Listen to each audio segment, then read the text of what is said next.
नमस्कार नमस्कार मित्रांनो, सर्वांचं स्वागत आहे आपला आवडता युट्यूब चॅनल पोलीस भरती गुरु हरदेस सर आपल्या आवडत्या युट्यूब चॅनलमध्ये मी आपला मित्र हरदेस सर सर्वांचं मनापासून स्वागत करतो। विद्यार्थी मित्रांनो, खूप महत्त्वाचं लेक्चर असणार आहे, सर्वांनी शेवटपर्यंत लेक्चर पाहिजे, कारण की आजपासून आपण असा क्वेश्चन पेपर अनालिसिस करून जाणार आहे, सोडून घेणार, जेणेकरून नवी मुंबई नायगावच्या पेपरसाठी हा खूप महत्त्वाचा असणार आहे। मित्रांनो, सोलापूर शहर चालकचा पेपर आज आपण सुरुवात करतोय। आपला हा भाग 18वा आहे, 17 भाग आपल्या आधी झालेले आहेत, त्याच्यात पण आपण बरेच पेपर सोडून घेतलेले। मुंबईच्या पेपरसाठी अतिशय उपयुक्त असणार ही टेस्ट सिरीज ही लेक्चर सिरीज असणार मित्रांनो। चालकचे जे प्रश्न आहेत त्यांचा सुद्धा समावेश याच्यामध्ये आपण करणार, सर्वांनी नक्की पाहिजे मित्रांनो, कारण मराठी आणि सामान्यांना 50 पैकी 50 मार्क मिळवले सामान्य आणि मराठीला, तर आपल्याला गणित बुद्धिमत्तेमध्ये तेवढे मार्क मिळून आपल्याला मेरिट मध्ये येते। आपल्याला ह्या 2 तारखेच्या पेपरमध्ये समजत असेल की मराठी व्याकरण हा विषय किती महत्त्वाचा आहे। 2-2, 3-3 मार्क जर मराठीत जातात तर आपण मेरिट मधून बाहेर फेकलो जातोय। त्याच्यामुळे मित्रांनो, आपण आता रोज सिरीज सुरू केली, रोज आपले क्वेश्चन पेपर अनालिसिस असणार आहे। आणि हे क्वेश्चन पेपर अनालिसिस तुम्ही का पाहिजे त्याचं कारण महत्त्वाचं म्हणजे की जर आपण 50 प्रश्न सोडून घेणार आहोत, मात्र त्या 50 सोबत कमीत कमी 200 क्वेश्चनची तुमची तयारी होणार आहे।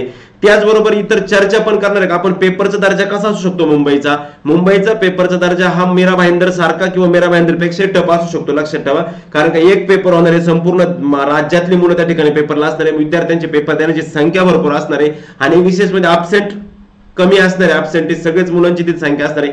त्याच्यामुळे मित्रांनो लक्षात ठेवा की आपल्या या ठिकाणी खूप मोठ्या प्रमाणामध्ये आता कॉम्पिटिशन असणार आहे, त्याच्यामुळे हे जे लेक्चर आहेत अतिशय महत्त्वाचे असणार आहे। त्याचबरोबर काही शॉर्ट ट्रिक्स कशा लक्षात ठेवायच्या हे मी लेक्चर चालू असताना सांगणार आहे, का शॉर्ट ट्रिक्स मध्ये कशा प्रकारे लेक्चर लक्षात ठेवायचं। त्याच्यामुळे मित्रांनो सर्वांनी लेक्चर शेवटपर्यंत पहा, खूप महत्त्वपूर्ण माहिती असणार आहे। नवीन विद्यार्थ्यांनी चॅनलला सबस्क्राईब करा, बेल आयकॉन पण प्रेस करा, कारण की खूप महत्त्वपूर्ण अशी माहिती अपडेट मी या ठिकाणी आपल्याला काय करणार या ठिकाणी देत जाणार आहे, आलं लक्षामध्ये। त्याचबरोबर विद्यार्थी मित्रांनो, आपण आता या ठिकाणी लेक्चरला जास्त उशीर न करता मी सुरुवात करतोय। आपल्या समोर या ठिकाणी सोलापूर चालकचा पेपर दिसतोय मित्रांनो, सोलापूर चालक 2021 चा पेपर आपल्या समोर या ठिकाणी आपल्याला हा पेपर समोर दिसतोय मित्रांनो। विद्यार्थी मित्रांनो, हा पेपर व्यवस्थितरित्या मी सोडून घेणार आहे, प्रॉपरली आपल्याकडे प्रिंट पीडीएफ आहे, लक्षात ठेवा। आणि हा पेपर सोडून घेत असताना कशा प्रकारे प्रश्न लक्षात ठेवले पाहिजे, कोणत्या प्रकारे, सपोज आता जर तुम्हाला वरचा जर मुख्य प्रकार विचारला असेल तर कदाचित मुंबईला त्याचाच उपप्रकार विचारला जाऊ शकतो। त्याच्यामुळे हे फार महत्त्वपूर्ण अशी सिरीज असणार आहे, लेक्चर सिरीज, त्यामुळे सर्वांनी या लेक्चर सिरीजला जॉईन राहायचं मित्रांनो। अतिशय महत्त्वाची अशी लेक्चर सिरीज आपल्यासाठी मी सुरू केलेली आहे। आणि जे नवीन कोणी विद्यार्थी असेल का ज्यांना अद्याप आपल्या ग्रुपला ज्या मुली ऍड नाहीत, मुलींच्या ग्रुपला किंवा मुलं ऍड नाहीत, त्यांनी या व्हॉट्सअप नंबरवरती मला SMS करा, फक्त ओनली व्हॉट्सअप, प्लीज कॉल करू नका, व्हॉट्सअप SMS करा मित्रांनो, जेणेकरून तुम्हाला रोजच्या अपडेट, डेली अपडेट आपल्या व्हॉट्सअपच्या स्टेटसच्या माध्यमातून तुम्हाला मिळत जातील, लक्षामध्ये। आणि लवकरच आपण एक्साइज आणि वनरक्षकच्या पण बॅचेस सुरू करतो, पण मुंबईचा पेपर झाले, ओके। चला जास्त उशीर न करता आपण सुरू करतो आपला आजचा पहिला प्रश्न मित्रांनो। या ठिकाणी पहिलाच क्वेश्चन आहे, तुम्हाला दिसतोय, क्ष व न्य यांचा समावेश वर्णमालेच्या तक्त्यामध्ये काय म्हणून केला जातो। मित्रांनो, वर्णमालेच्या तक्त्यामध्ये यांचा समावेश काय म्हणून केला जाईल, मूलध्वनी म्हणून केला जाईल, तर मूलध्वनी म्हणून या दोघांचाच नाही सर्वांचाच मूलध्वनी म्हणून केला जातो। महाप्राणचा तर काही विषयच येत नाही, आणि क्ष आणि ने हे स्वर नाहीच आहेत।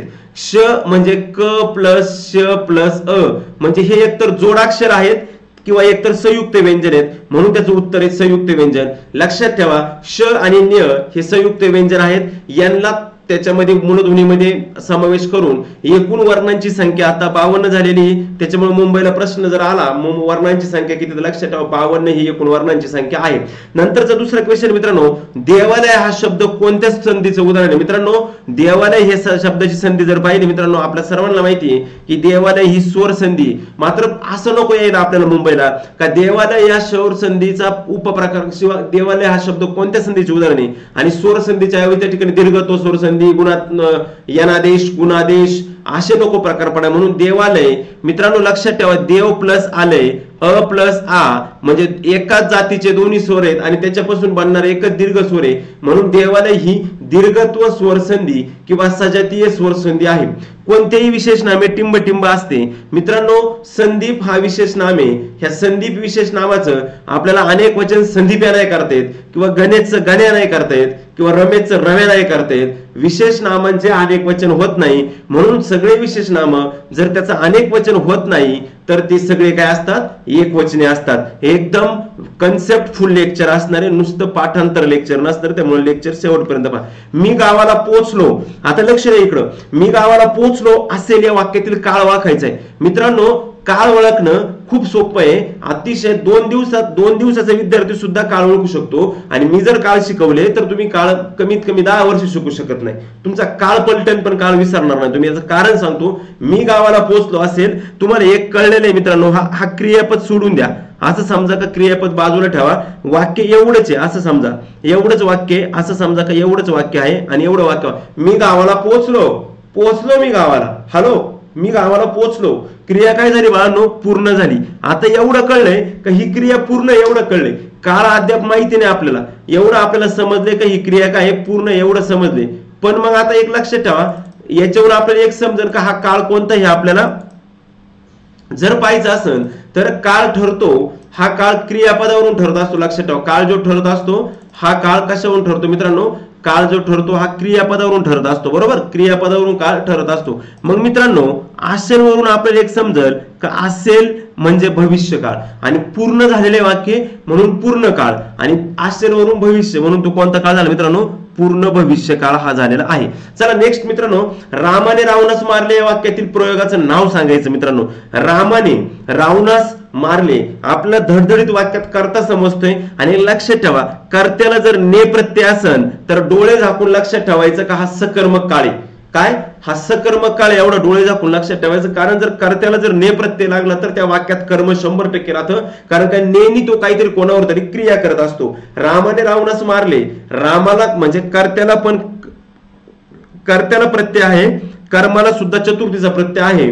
आणि लक्षात ठेवा म्हणजे कर्त्याला प्रत्यय आहे, कर्माला प्रत्यय आहे आणि क्रियापद एकरांत आहे.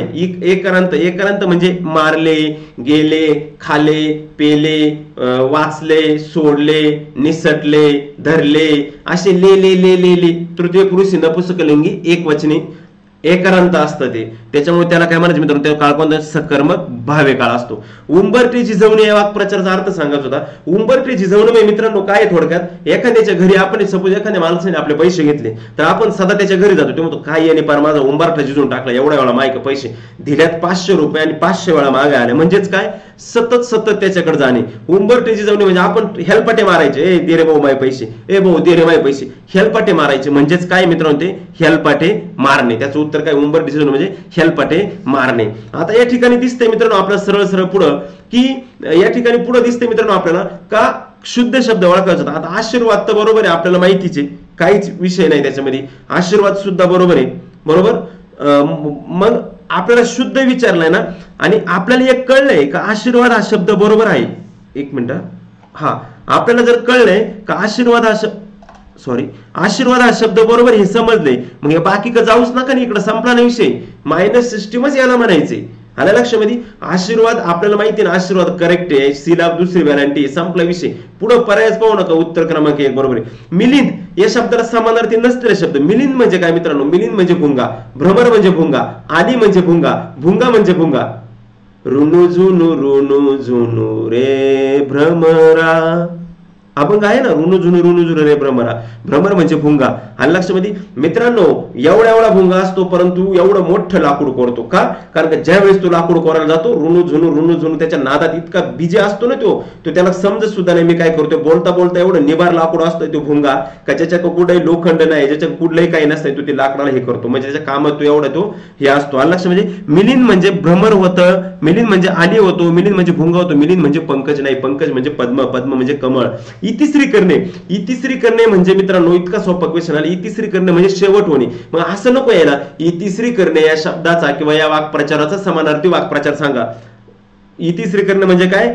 शेवट करणे. आणि इतिश्री करण्याचा विरुद्धार्थ जर विचारला तर ओनामा करणे, आरंभ करणे, सुरुवात करणे म्हणजे काय? हे करणे. इतिश्री करणे म्हणजे काय मित्रांनो? शेवट करणे. लक्षात ठेवा, इतिश्री म्हणजे काय? शेवट करणे. चला मित्रांनो इकडे पहा, ह्या पेजवरती आता 10 नंबरच्या क्वेश्चन कडे येतो आपण. हे मेघा, इकडे लक्ष द्या, हे मेघा तू सर्वांना जीवन देतोस या वाक्यातील अलंकार ओळखायचा आहे मित्रांनो. हे मेघा तू सर्वांना जेवण नाही, हा जीवन आहे. लक्षात ठेवा, जीवन देतोस. जीवन म्हणजे जगणं, ओके. आणि जीवन म्हणजे पाणी.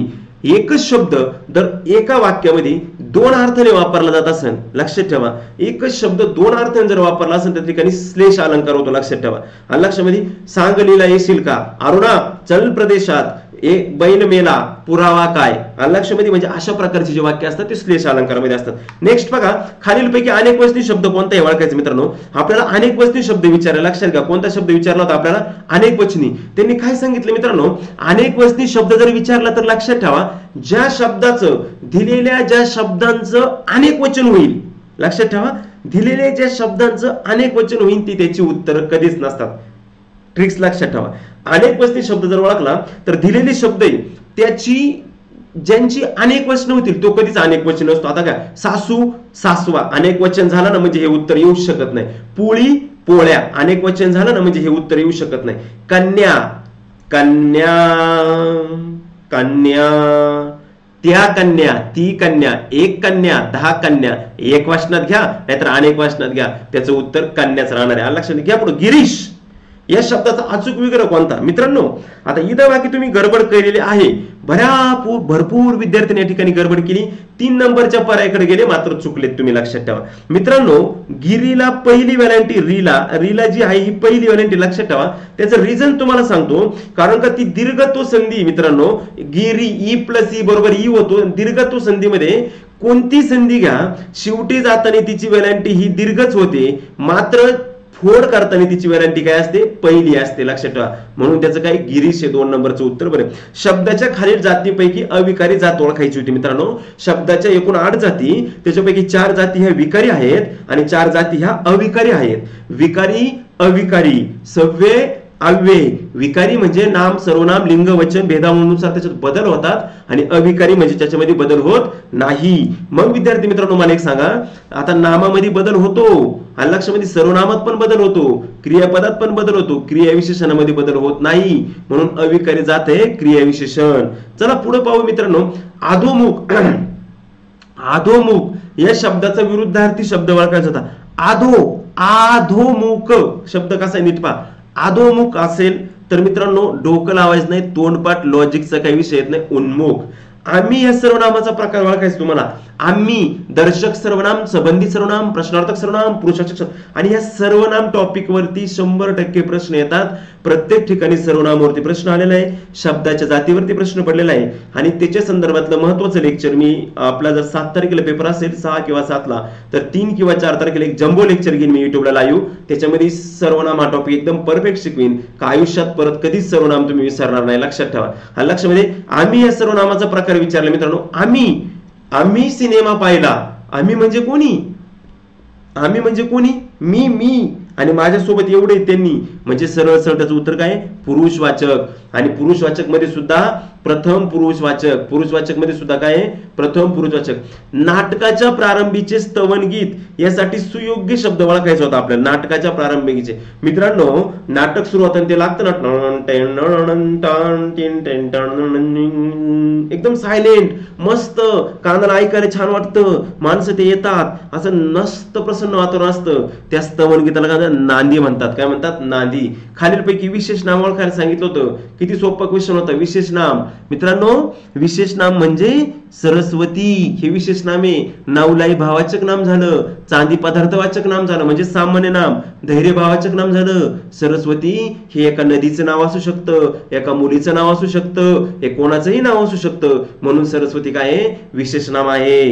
घ्या पुढं. ठराविक दिवसांनी प्रसिद्ध होणारे या अर्थाचा खालीलपैकी कोणता शब्द मित्रांनो.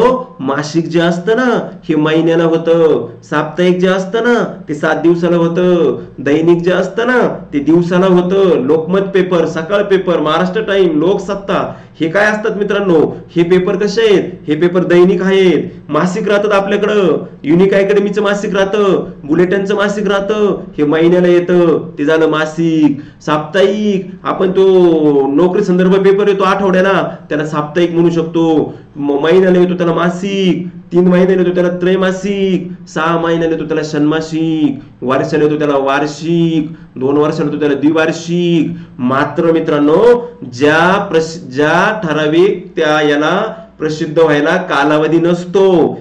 कधीही ते 15 दिवसाला, कधी 25, कधी 50, कधी 2 महिने, कधी 5 महिने, कधीही पब्लिश होऊ शकतं. त्याचा ठराविक कालावधी नसतो. म्हणजे ठराविक दिवसांनी प्रसिद्ध होतं, पण फिक्स दिवसांनी नाही. त्याला नियतकालिक म्हणतात. काय म्हणतात? नियतकालिक.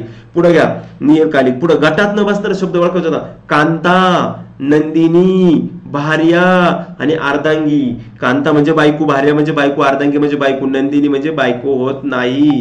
लक्षात ठेवा. तो फार हळू बोलतो. या वाक्यातील क्रियाविशेषण अव्यय ओळखायचं होतं. हळू हळू बोलतो म्हणजे याचा अर्थ असा होत नाही का तो मोठ्याने बोलत नाही, असा त्याचा अर्थ नाही. तो बोलतो हळू, कधी कधी मोठ्याने पण बोलतो, म्हणजे त्याची ती रीत आहे. रीतीवाचक क्रियाविशेषण अव्यय आहे हळू. लक्षामध्ये. चला पुढे घ्या. आता गणित लागले. आता गणित हा बघा, त्याच्यात काही जे महत्वाचे ते जे आहेत महत्वाचे जे काही ते सुद्धा आपण या ठिकाणी काय करणार, लगेच घेणार आहोत. काळजी करायचं काहीच कारण नाही. 29 नंबरचा, ठीक आहे, ते मॅथचे क्वेश्चन नाही घेते आपण. लक्षामध्ये 29 नंबरचा पहा क्वेश्चन.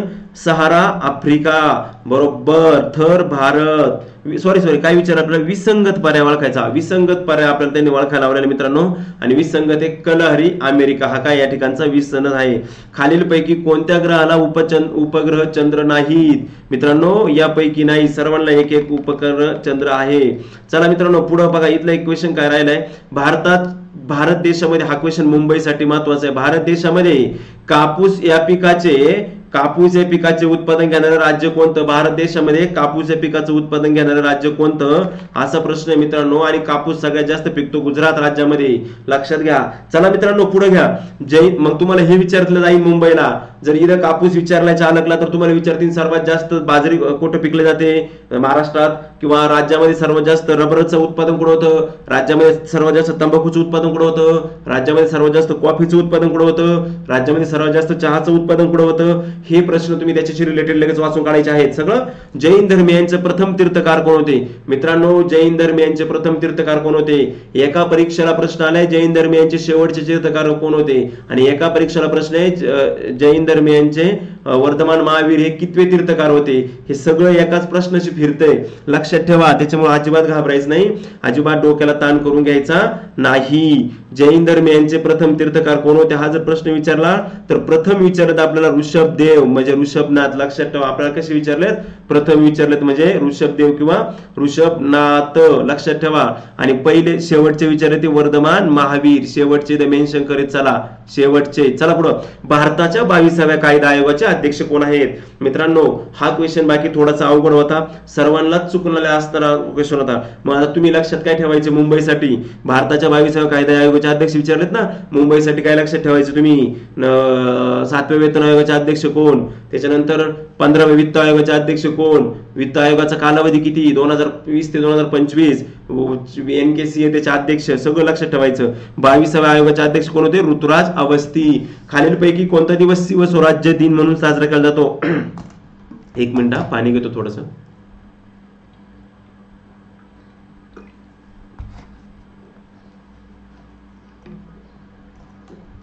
शिवस्वराज्य दिन म्हणजेच शिवराज्याभिषेक दिन. 1 जून. डोकं लावायचंय काही सोपे सोपे क्वेश्चन आहेत. किती? 6 जून. चला पुढे घ्या. मायक्रोसॉफ्ट या कंपनीचे सीईओ कोण होते?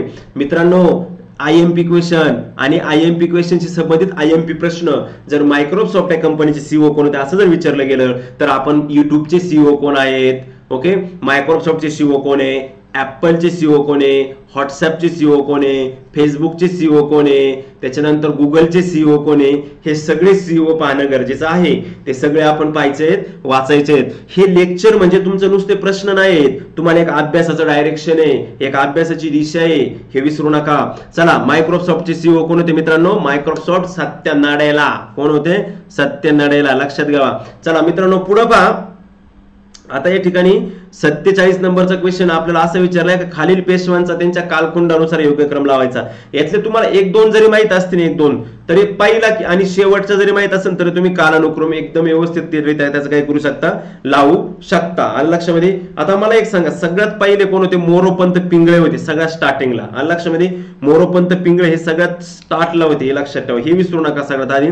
आणि सगळ्यात शेवटी गेले ते म्हणजे सवाई माधवराव. आधी माधवराव, नारायणराव, मग सवाई माधवराव. म्हणजे ज्याची सुरुवात 2 झालेली आहे आणि ज्याचा शेवट 4 आलं लक्षामध्ये, ज्याची सुरुवात 2 झालेली आहे आणि ज्याचा शेवट 4 असं पर्याय शोधा.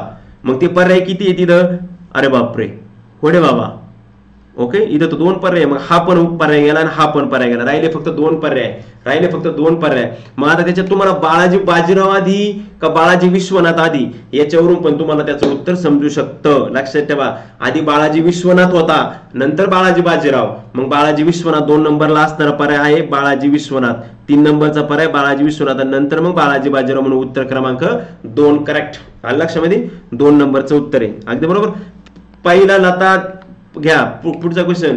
पहिला लता दीनानाथ मंगेशकर पुरस्कार खालीलपैकी कोणास प्रदान करण्यात आला? पहिला लता दीनानाथ मंगेश पुरस्कार खालीलपैकी कोणा, पहिलाच विचारले, पहिलाच पुरस्कार हा कोणाला देण्यात आला होता मित्रांनो? नरेंद्र भाई मोदी यांना पहिलाच दीनानाथ लता मंगेशकर यांचा जो पुरस्कार होता त्यांच्या निधनानंतर देण्यात आला, तो पहिलाच पुरस्कार नरेंद्र मोदी यांना भेटला होता. हा पण खूप महत्त्वाचा प्रश्न आहे. हॅलो, फिफा वर्ल्ड कप गाजू गाजू वाजू वाजू सांगत होतो, सगळीकडे प्रश्न आला. फिफा विश्वचषक फुटबॉल स्पर्धा 2022चा उपविजेता विचारला होता आपल्याला, विजेता नाही. इथं लक्ष ठेवत चला, आपण प्रश्न पाहत नाही, डायरेक्ट दणक्यात गुळी मारतो. विजेता विचारला होता, विजेता नाही, उपविजेता विचारला होता आपल्याला मित्रांनो, उपविजेता. आणि त्याचा उपविजेता होता फ्रान्स. गतविजेता होता तो फ्रान्स आणि या वर्षीचा उपविजेता होता तो फ्रान्स. आणि विजेता जो होता अर्जेंटिना. आणि फ्रान्स यांच्यामध्ये युद्ध झालं फायनल सामन्याचं, त्याच्यामध्ये फ्रान्स हा हरला, अर्जेंटिना जिंकला, म्हणजे अर्जेंटिना विजेते झाला, फ्रान्स उपविजेता झाला. या पुढं, कुनो नॅशनल पार्क खालीलपैकी कोणत्या राज्यात आहे? सगळ्या महाराष्ट्राला नाही तर सगळ्या देशाला माहिती आहे कुनो नॅशनल पार्क कोणत्या राज्यात आहे, कारण का कुनो मध्ये सध्या काय गडबड झालेली आहे, चित्ते आलेले आहेत, चित्ते आणून ठेवलेले आहेत, त्याच्यामुळे ते चर्चेत असणार आहे आणि त्याच्यावर प्रश्न येणारच होता आणि आलाच. कुनो मध्य प्रदेश. भारताची पहिली अशोक चक्र विजेती महिला कोण? नीट लक्ष द्या. मग आता तुम्हाला इथं भारताची पहिली अशोक चक्र विजेता महिला जर याच्यावर प्रश्न आलाय तर तुम्हाला भावांनो लक्षात ठेवा, भारताची पहिली राज्यपाल कोण, भारताची पहिली मुख्यमंत्री कोण, भारताची पहिली पंतप्रधान कोण, भारताची पहिली रेल्वे चालक ड्रायव्हर कोण, भारताची पहिली आताची वंदे भारत चालवणारी पहिली महिला कोण, भारताची पहिली अंतराळ कोण, भारताची पहिली महापौर कोण, भारतातील पहिली डॉक्टर कोण, हे प्रश्न आपल्याला काय माहिती आहेत या ठिकाणी माहिती असणं गरजेचं आहे. भारताची पहिली अशोक चक्र विजेती जर महिलेचा विचार केला मित्रांनो तर त्या महिला ज्या होत्या त्या होत्या नीरजा भानोत. लक्षात ठेवा. कुचिपुडी मित्रांनो, कायम सांगत होतो एक तरी नृत्य प्रकार लक्षात ठेवा. कुचिपुडी आसन, कथ्थक आसन, लक्षात, कथ्थक आसन किंवा अजून भरपूर असतील लक्षामध्ये. कथकली आसन, कथ्थक आसन, गरबा आसन, लावणी आसन, हे जे नृत्य हे लक्षात ठेवा. आता कुचिपुडी आपल्या सगळ्यांना माहिती, कुचिपुडी हे कोणाचं आहे मित्रांनो? कुचिपुडी जे आहे मित्रांनो हे आहे आंध्र प्रदेश. कुचिपुडी लक्षामध्ये. चला नेक्स्ट मित्रांनो, इकडच्या पेजवर आपण पुढच्या पेजवर प्रश्नाची ही क्वेश्चन पेपर पीडीएफ आहे मित्रांनो आणि हे पुस्तक आहे, हे पुस्तक पण आलेले मार्केटमध्ये. मानवी शरीरातील सर्वात मोठी ग्रंथी काहीच नाही, ना लॉजिक आहे, ना अभ्यास आहे, ना काहीच नाही, पाठांतरे फक्त. मानवी शरीरातील सर्वात मोठी जी आहे ती कोणती? यकृत. काहीच डोकं लावायचं नाही. यूनिसेफ. हेलो हाय दोस्तों, मैंने आपको बोला था कि आप इस तरह काम करो कि जो टोटल ऑर्गेनाइजेशन है, जो संगठना है, जो पूर्ण जो वर्ल्ड संगठना, उसके सबके मुख्यालय आपको पहचान होगा. मालूम है क्या? क्यों? क्योंकि उस पे क्वेश्चन आता है. मैंने आपको बार बार बोला, यूनिसेफ आसन, युनेस्को आसन, इनो आसन, IMF आसन, WTO आसन, WHO आसन, सगळं काही. युनिसेफचे मुख्यालय खालीलपैकी कोठे आहे असा प्रश्न आहे. युनेस्को आणि युनिसेफ मधला फरक समजून घ्या. United nation emergency children fund. लक्षामध्ये लक्षात ठेवा, याचं मुख्यालय जे आहे मित्रांनो, याच्यात गडबड करायचं काहीच कारण नाही. याचं मुख्यालय न्यूयॉर्क. युनिसेफचं मुख्यालय कुठे? न्यूयॉर्कला. आणि युनेस्कोचं पॅरिसला आहे. लक्षात ठेवा. लक्षामध्ये खालीलपैकी कोणतं बंदर भारताच्या पूर्व किनारपट्टीवर नाही? पूर्व किनारपट्टीवर नाही विचारले मित्रांनो. पूर्व किनारपट्टी कुठे आली भारताची? ही आली पश्चिम, इकडं वायव्य. मग कांडला जर विचार केला कांडला, तर कांडला कुठे मित्रांनो? पूर्व किनारपट्टीवर नाही. ते आलं लक्षामध्ये? आलं लक्षात? चला घ्या पुढं. भीमा नदी खालीलपैकी कोणत्या राज्यातून वाहत नाही, हा क्वेश्चन आहे मित्रांनो. भीमा नदी खालीलपैकी कर्नाटक, तेलंगणा, महाराष्ट्रातून पण वाहते, आंध्र प्रदेश मधून वाहत नाही. पहिली आंध्रमधून पण वाहत होती, आता ते नंतर ते तेलंगणात जाते, आता आंध्रात जात नाही. भारतीय राज्यघटनेतील 8वी अनुसूची खालीलपैकी कशी संबंधित आहे? बाळांनो 10च्या 10 अनुसूची लक्षात ठेवा. आता मुंबईला कदाचित तुम्हाला 10वी अनुसूची विचारली जाऊ शकते, पक्षांतर बंदी कायदा. 11वी अनुसूची नागरी स्थानिक स्वराज्य नागरी संस्था, ग्रामीण संस्था. 12वी अनुसूची नागरी स्थानिक स्वराज्य संस्था आणि राज्यघटनेतील 8वी अनुसूची आहे मित्रांनो राज्यसभेतील अधिकृत भाषा. याच्याशी संबंधित आहे 8वी अनुसूची आणि याच्यावर क्वेश्चन पण आपल्याला भरपूर वेळा आलेला आहे. डॉक्टर बाबासाहेब आंबेडकर यांनी स्वतंत्र मजूर पक्षाची स्थापना कोणत्या वर्षी केली? विद्यार्थी मित्रांनो इकडे लक्ष द्या, नीट लक्ष द्या, व्यवस्थित बघा प्रश्न कसा टाकलाय आणि त्या प्रश्नाचे पर्यायाचे उत्तर कसे टाकलेत मित्रांनो, उत्तर पहा आणि त्या पर्यायाचे उत्तरांकडे लक्ष द्या. डॉक्टर बाबासाहेब आंबेडकर यांनी स्वतंत्र मजूर पक्षाची स्थापना कोणत्या वर्षी केली? मित्रांनो ती पक्षाची स्थापना केली 1936 ला. मात्र 1942 ला काय केलं त्यांनी? 1942 ला केलं शेड्यूल कास्ट फेडरेशन. 1924 ला काय केलं? 1924 ला केलं बहिष्कृत हितकरणी सभा आणि 1956 ला त्यांनी त्यांचं म्हणजे महापरिनिर्वाण झालं आणि त्यांनी त्या ठिकाणी ती घोषणा सुद्धा केली होती 1956 ला. लक्षामध्ये म्हणजे लक्षात ठेवा बाळांनो 1936, 1942, 1924 आणि 1956 चारही पर्याय महत्त्वाचे. घ्या पुढं. महाराष्ट्राचे राज्यगीत म्हणून घोषित असलेले, महाराष्ट्राचे राज्यगीत म्हणून घोषित करण्यात आलेले गर्जा महाराष्ट्र माझा या गीताचे गीतकार खालीलपैकी कोण आहेत? मित्रांनो गीतकार वेगळा असतो आणि त्याचा लिहिणारा वेगळा असतो. लक्षात ठेवा. गीतकार, गाणारा, गायक विचार या गीताचे गायक नाही विचारले आपल्याला. गायक जर विचारले असते तर त्याचं उत्तर असतं शाहीर साबळे. आपल्याला गीतकार विचारले, गीत लिहिले कोणी? राजा बडे. राजा बडे यांनी गीतलेले. आणि मित्रांनो 101 सेकंद लागतात. लक्षात ठेवा किती? 101 सेकंद लागतात. 101 सेकंद आपल्याला ते गीत बोलायला पूर्ण. समजा क्या? चलो आगे. संतोष करंडक हा खालीलपैकी कोणत्या खेळात संबंधित? मैंने आपको बोला था इससे पहले. दुलीप करंडक ट्रॉफी, इराणी करंडक ट्रॉफी, रणजी करंडक ट्रॉफी, नारंगी चषक, संतोष करंडक चषक, आजलन शाह हॉकी चषक, हे सगळे चषक पाठ करून ठेवायचे आपल्याला कारण की याच्यावरती प्रश्न येतो. आणि मित्रांनो संतोष करंडक इथं बऱ्याच विद्यार्थ्यांची गडबड झाली. संतोष करंडक हा फुटबॉलशी संबंधित आहे मित्रांनो. बॅडमिंटनशी म्हणलं तर नारंगी चषक, हॉकीशी जर म्हटलं तर आजलन शाह हॉकी का जो फक्त मलेशियामध्ये खेळवला जातो तो चषक असतो. आणि टेनिसशी संबंधित भरपूर आहेत. लक्षामध्ये एक मार्गी वाहतुकीच्या रस्त्यावर, एक मार्गी वाहतुकीच्या रस्त्यावर टिंब करू नये. एक मार्गी वाहतुकीच्या रस्त्यावर मित्रांनो लक्ष द्या ह्या प्रश्न सुद्धा कारण चालकचे प्रश्न आहे, चालकवाल्यांसाठी सुद्धा महत्वाचं आहे ते. एक मार्गी वाहतूक रस्त्यावर आपण काय करू मित्रांनो? रिव्हर्स गिअर मध्ये वाहन चालवता येणार नाही. लक्षात ठेवा. एक जर मला सांगा एक मार्गी वाहतूक आहे, गाडी सरळ पुढे चालली, तुम्ही रिव्हर्स गिअर मध्ये गाडी माग कसं काय चालू शकता? मागचा येईल ना, त्याच्यामुळे रिव्हर्स गिअर मध्ये वाहन चालवता येणार नाही. शिकाऊ लायसन्सची विधी ग्राह्यता लक्षात ठेवा बाळांनो. हे फार फार फार म्हणजे फार महत्वाचा क्वेश्चन आहे. शिकाऊ लायसन्सची विधी ग्राह्यता ही 6 महिने असती आणि काही महाभाग असे त्यांना 6 महिनेच लक्षात आहे. पण हे लॉजिक लावायचे नाही तुम्ही. 6 महिने म्हणजे 6×18 180 दिवस. पुढे घ्या. फुटपाथवरील रस्त्यावर पादचाऱ्यांनी कोणत्या बाजूने चालणे अपेक्षित आहे? फुटपाथवरील रस्त्यावर कोणत्या बाजूने चालणे अपेक्षित मित्रांनो? रस्त्याच्या उजव्या बाजूने. फुटपाथ नाही असो कुठे असतो आपण रस्त्याच्या उजव्या बाजूने चालतो. आणि लक्षामध्ये चला पुढे बघा मित्रांनो. हे जे चिन्ह दिसते तुमच्या समोर हे चिन्ह काय दर्शवते रे बाळांनो? रस्त्यावरील हे चिन्ह काय दर्शवते? रस्ता बंद आहे, वाहने उभी करण्यास मनाई आहे, प्रतिबंधित क्षेत्र आहे. काय दर्शवते बाळांनो? तुम्ही सांगू शकाल हे काय दर्शवते बाळांनो? मर्यादा समाप्त झालेली आहे असं दर्शवते हे चिन्ह. असं लक्षामध्ये. त्यानंतर वळण रस्त्यावर हे सोबत घ्या तुम्ही. अपघात प्रसंगी वाहन चालकाच्या कर्तव्याबाबत मोवाकाच्या कलमामध्ये तरतूद आहे. आता हे कलम वगैरे मित्रांनो याचा ऍक्च्युली मी काय याचा अभ्यास केलेला नाही. मात्र 73 मोटार वाहन ओके याच कलमाच्या अंतर्गत अपघात प्रसंगी चालकाच्या कर्तव्याप्रसंगी जर अशी परिस्थिती उद्भवली तर याचं उत्तर मित्रांनो कलम 134 उत्तर लक्षात ठेवा. ओके ठीक आहे. चला पुढे. वळण रस्त्यावर पुढील वाहन ओव्हरटेक करून पुढे. ऍक्च्युली एक काम करा मित्रांनो महत्वाचेच क्वेश्चन होतो. पीयूसी ची जी वैधता आहे मित्रांनो, पीयूसीसी ची जी वैधता आहे लक्ष म्हणजे पीयूसीचा लॉंग फॉर्म पण विचारला आहे बऱ्याच ठिकाणी. लक्षात ठेवा. पीयूसीची जी वैधता आहे ती आपल्याला विचारली जाते. लक्षात ठेवा पीयूसीची वैधता ती 6 महिन्याचीच असते. त्यानंतर हलके वाहन एलएमई चालवण्यासाठी किमान वयोमर्यादा किती वर्ष असणं गरजेचं आहे मित्रांनो? तर ती आहे मित्रांनो 18 वर्ष.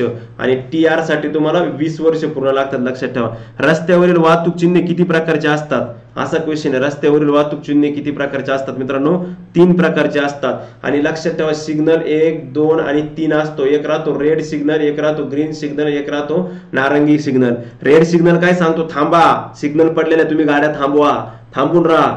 ग्रीन सिग्नल काय सांगतो? चला निघा, पळवा पळवा, गाड्या चालू करा, सुटली गाडी. आणि नारंगी सिग्नल काय सांगतो? गाडीचं स्पीड कमी करा, सिग्नल पडण्याची दाट शक्यता आहे, तुम्ही गाडी फास्ट चालवत असेल तर स्पीड कमी करा. झकपाक झकपाक करतो तो, स्पीड कमी करा, सिग्नल पडू शकतो, तो कलर सांगतो. लक्षामध्ये. त्यानंतर मित्रांनो हे ठीक आहे, हे तुम्ही वाचून घ्या, हे तुम्ही पुस्तकाचं घेतलेलं आहे आणि हे मॅथ आहे. लक्षामध्ये. अशा प्रकारे मित्रांनो हा पेपर होता आपला, अतिशय महत्वपूर्ण पेपर होता, आपण सोडून घेतला. असेच मित्रांनो आपल्या हरदेच ऑनलाईन पोलीस अकॅडमी ही जी आपली ऑनलाईन पोलीस अकॅडमी मार्गदर्शक प्लॅटफॉर्म आहे मित्रांनो, याच्यावरती मी तुम्हाला असेच अजून रोज रोज एक पेपर सोडून घेणार. आपण मराठी आणि सामान्यानेच मी सोडून घेतो, कारण का मॅथचा अभ्यास करायला वेळ आता तुम्ही करताय तुमच्या पद्धतीनं, आणि आता एवढा वेळ पण नाही मराठी मॅथ सोडत बसण्यामध्ये. लक्षामध्ये. आणि मॅथ पण सोपं राहते, 8 सुतार 8 टेबल, एकदम सोपं मॅथ राहते. एवढं काय म्हणजे असं एवढं अवघड असं मॅथ नसते. आता सपोज मला सांगा 8 सुतार आहे, ओके, 8 सुतार 8 टेबल 8 दिवसात बनवतात, तर 12 सुतार 12 टेबल किती दिवसात बनवतील? 12 दिवसात का 8 दिवसात? बसा सोडवत, किती सोपं आहे बघा, 8 दिवस लागतील. आणि लक्षामध्ये. म्हणजे अशा प्रकारचे काय मित्रांनो ते आहे. ओके. हा म्हणजे असे प्रश्न आता किंवा 5,000 रुपये 2 वर्षापैकी 8% प्रतिवर्षी व्याजदरांचे चक्रवाढ व्याज किती, म्हणजे सोपे सोपे प्रश्न आहेत, एवढे काय नाही. किंवा सिम्प्लिफिकेशन करायचं, किंवा आता इथं बघा 5, 10 आणि 12 यांचा लसावी किती, किती सोपा क्वेश्चन आहे. असं जर प्रश्न आला तर एक लक्षात ठेव नवीन विद्यार्थ्यांनी, का अशी संख्या ठरवायची का त्याच्यामध्ये त्या पुढच्या सगळ्या संख्या. आता मला सांगा 12च्या पाड्यात 60 येतोय, 12 पंचे 60, 10च्या पाड्यात 60 येतोय, 10 वीस 60, आणि 5च्या पाड्यात 60 येतोय, 5 12 झाली 60, संपला विषय. मग तुम्ही म्हणशाल सर 120 नाही येऊ शकत का? 120 सुद्धा होतं, मात्र 120 जरी घेतलं तरी तुमचं फायनल उत्तर बरोबरच येणार आहे. 60 घेतलं तरी फायनल उत्तर बरोबर येणार आहे. पण मग आपल्याला जवळचं घ्यायचं असतं म्हणून 60 उत्तर त्याचं बरोबर आहे. आणि अशा प्रकारे मित्रांनो आपण आपल्या तुम्हाला घेतलं. आणि जे नवीन विद्यार्थी त्यांनी या नंबरवरती मला व्हॉट्सअपला SMS करून ठेवा, जेणेकरून नवीन अपडेट मिळत जाईल तुम्हाला रोजची. आणि मित्रांनो लक्षात ठेवा असेच प्रकारचं आपण नवीन. आणि हे विजयपथ पब्लिकेशन मित्रांनो, विजयपथ पब्लिकेशनचं पुस्तक आहे.